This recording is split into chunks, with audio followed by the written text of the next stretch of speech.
मी स्वतः हिंगोलीला 15 तारखेला सकाळी जाणार आहे आणि मी तिथे जाऊन तिथलच्या सरपंचांना विनंती करणार आहे. जे माझं गाव आहे संतूक पिंपरी, मी तिथे जाणार आहे. सरपंचांना विनंती करणार आहे, गावकऱ्यांना विनंती करणार आहे की सगळ्यांनी एकत्र येऊन जी गावात शाळा आहे त्या शाळेची सुधारणा केली पाहिजे, जेणेकरून जे मुलं मुली तिथे जातात त्यांना सगळ्या सुविधा भेटल्या पाहिजे. खाजगी शाळांची वारेमाप फी झाली हे तुम्ही प्रेसमध्ये बोलून दाखवलं. यावर काही धोरण ठरलं काय? फीस कमी कशी करता येईल? फीसवर कॅप लागला पाहिजे. त्याच्यावर आम्ही एक आमची पॉलिसीची जी टीम आहे त्याच्यावर काम करतीच आहे. पण प्रायव्हेट ज्या स्कूल्स आहेत त्या 1-1.5 लाख घेऊ नाही शकत पहिली आणि दुसरीच्या क्लाससाठी. असं काय शिकवता तुम्ही जगा वेगळं की तुम्ही 1-1.5 लाख घेताय? तेवढी तर म्हणजे जे पालक आहेत त्यांची थोडी इन्कम नाहीये. तुम्ही 1-1.5 लाख एका वर्षाचे घेतायत. कशाचे घेतायत तुम्ही? ABCD शिकवायचे 1-1.5 लाख घेणार आहे तुम्ही.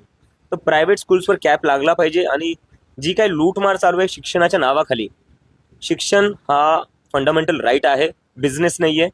हे जेही लोक इन्स्टिट्यूशन्स चालवत आहेत, प्रायव्हेट स्कूल चालवत आहेत, हे त्यांनी समजून घ्यायला पाहिजे.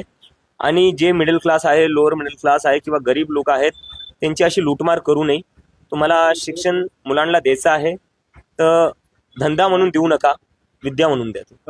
आणखी हे जे शाळांबद्दलचं धोरण तुम्ही म्हणता याच्यामध्ये तुम्ही सरकारला काही प्रस्ताव देणार आहात की स्वतःच्या स्तरावर NGOच्या मदतीने, गावकऱ्यांच्या मदतीने हे सगळं बदल आणणार आहात? सरकारलाही प्रस्ताव देऊ, पण आम्हाला असं वाटतंय की सध्या कलेक्टिव्ह ऍक्शनची गरज आहे. त्यासाठी आम्ही जेवढी सिव्हिल सोसायटीजचे मेंबर आहे, गावकरी आहे, सगळ्यांना सोबत घेऊ. आणि गावाचा विकास गरजेचा आहे जर देशाचा विकास करायचा